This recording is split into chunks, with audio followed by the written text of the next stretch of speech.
The live TV, सच सबसे आगे। नमस्कार, आप देख रहे हैं द लाइव टीवी और मैं हूं आपके साथ मुनमुन रहमान। 7 अक्टूबर को हमास ने इजराइल पर हमला कर दिया, जिसके बाद से इजराइल की मुश्किलें कम होने का नाम नहीं ले रही हैं। इजराइल ने जवाबी कार्रवाई करते हुए गाजा पट्टी पर आम लोगों को निशाना बनाना शुरू कर दिया। हमास के नाम पर इजराइल ने गाजा में फिलिस्तीनियों का नरसंहार किया और लगातार मासूम लोगों की जान ले रहा है, जिसे लेकर दुनिया भी हैरान रह गई। लेकिन इसके खिलाफ आवाज उठाने की हिम्मत सिर्फ दक्षिण अफ्रीका ने की। अफ्रीका ने इसके खिलाफ आवाज उठाई, यहां तक कि आईसीजे में यानी कि इंटरनेशनल क्रिमिनल कोर्ट में इजराइल को घसीटा और उसके खिलाफ मुकदमा दायर किया। कहा जा रहा है कि कई अमेरिकी लैटिन देश दक्षिण अफ्रीका का समर्थन कर रहे हैं, जिसके समर्थन से दक्षिण अफ्रीका ने इजराइल के खिलाफ आईसीजे में जो है मुकदमा दायर किया है। आप अपनी स्क्रीन पर गुलाम नबी मदनी का ये ट्वीट देख रहे हैं, जिसमें उन्होंने बताया है कि लैटिन अमेरिकी देशों की मदद से दक्षिण अफ्रीका ने इजराइल के खिलाफ युद्ध अपराध का मुकदमा दायर कर दिया है। युद्ध अपराधों के लिए इजराइल को सजा देने में लैटिन अमेरिकी देश भी भूमिका निभा रहे हैं।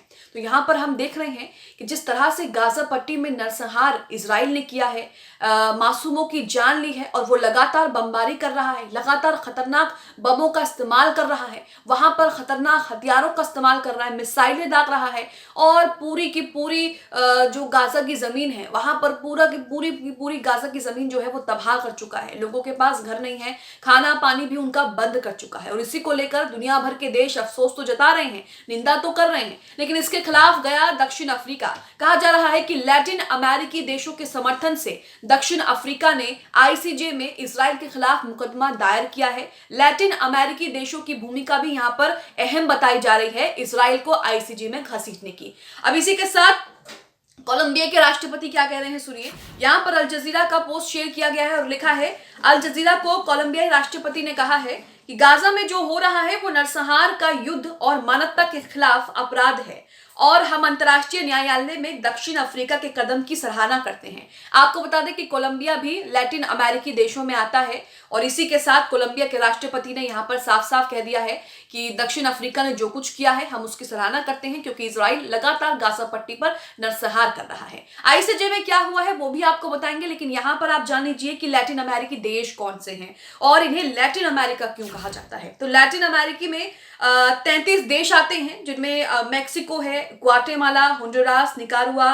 अल Salvador, Costa Rica, Panama, Belize, Haiti, Cuba, ऐसे कई 33 देश हैं जो लैटिन अमेरिका में आते हैं, जिनमें से कोलंबिया भी एक है।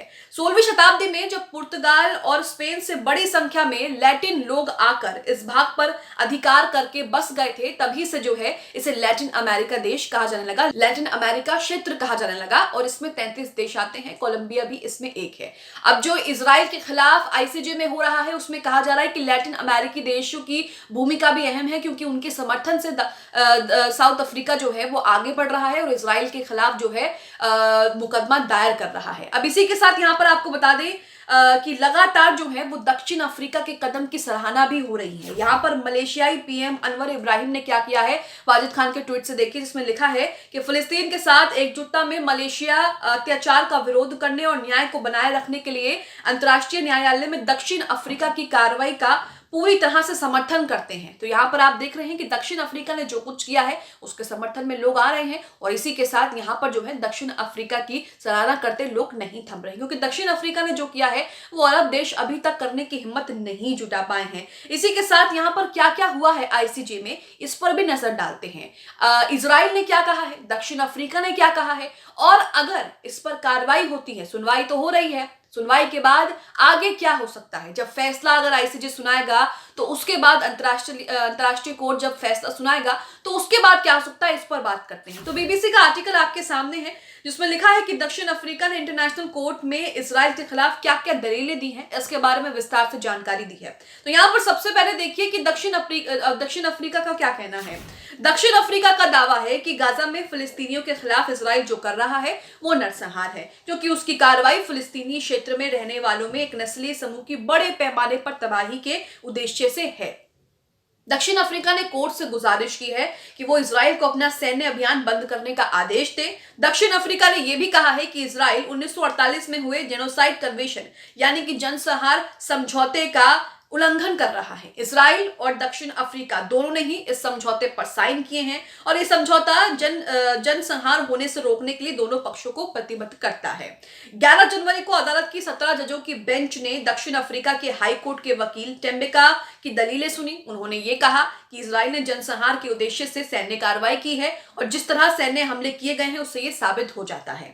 उन्होंने कहा कि इजराइल की योजना गाजा को तबाह करने की योजना थी, जिसके लिए राष्ट्र के उच्चतम स्तर पर समर्थन मिला है। वहीं मामले में दक्षिण अफ्रीका की तरफ से पैरवी कर रही आदिला हाशिम ने कोर्ट से कहा कि यहां हर रोज संपत्ति, सम्मान और मानवता के लिहाज से फिलिस्तीनी लोगों का नुकसान जो है वो बढ़ता जा रहा है और इसकी कोई भरपाई नहीं की जा सकती है। कोर्ट के आदेश के अलावा कोई भी और चीज इसको नहीं रोक सकती, इस कष्ट से उन्हें निजात नहीं दिला सकती है, ये दक्षिण अफ्रीका ने कहा। अब यहां पर इजराइल ने क्या दलील दी वो समझते हैं। इजरायली कानून सलाहकार टाल बेकार ने कोर्ट में कहा कि दक्षिण अफ्रीका सच को तोड़ मरोड़ कर पेश कर रहा है। वो इजराइल फिलिस्तीनी संघर्ष के बारे में सच से परे व्यापक विवरण पेश कर रहा है। यानी कि इजराइल ने यहां पर कहा कि सच को तोड़ मरोड़ कर पेश किया गया है और जो दक्षिण अफ्रीका कह रहा है वो सही नहीं है। 12 जनवरी को कोर्ट में अपनी दलील शुरू करते हुए टाल बेकार ने यह स्वीकार किया कि गाजा में आम नागरिकों को जो कष्ट हो रहा है वो त्रासदी है।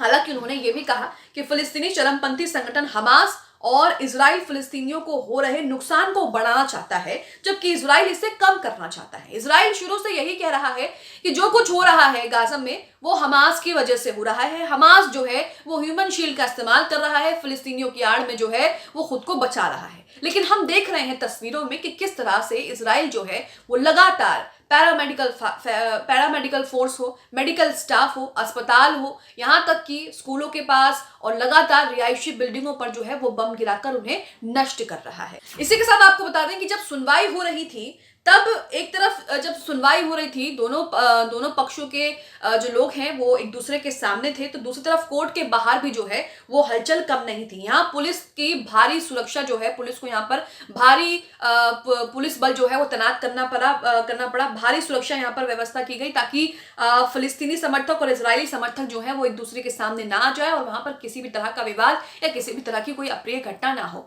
अब यहाँ पर समझते हैं कि आगे क्या होगा। इंटरनेशनल कोर्ट में तो ये मामला चल रहा है, अब अगर फैसला आ जाता है तो इससे क्या होगा और इसी के साथ इंटरनेशनल कोर्ट इस पूरे मामले पर क्या कुछ कह सकता है, क्या फैसला दे सकता है, उसकी कितनी मान्यता है, कितनी इंपॉर्टेंस है, कितना महत्व है, ये समझते हैं। तो यहां पर लिखा है कि इंटरनेशनल कोर्ट ऑफ जस्टिस संयुक्त राष्ट्र की सर्वोच्च कोर्ट है।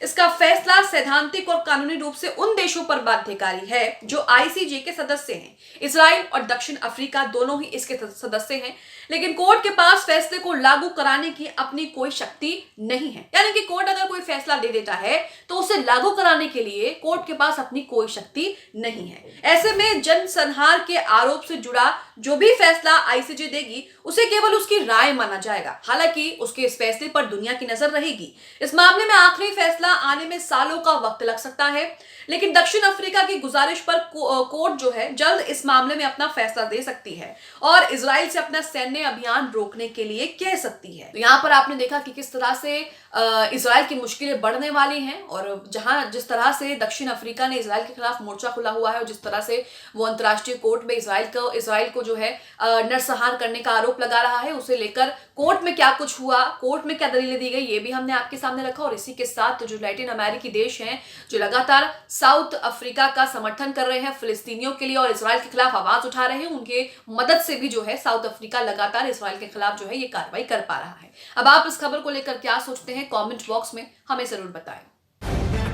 द लाइव टीवी, सच सबसे आगे।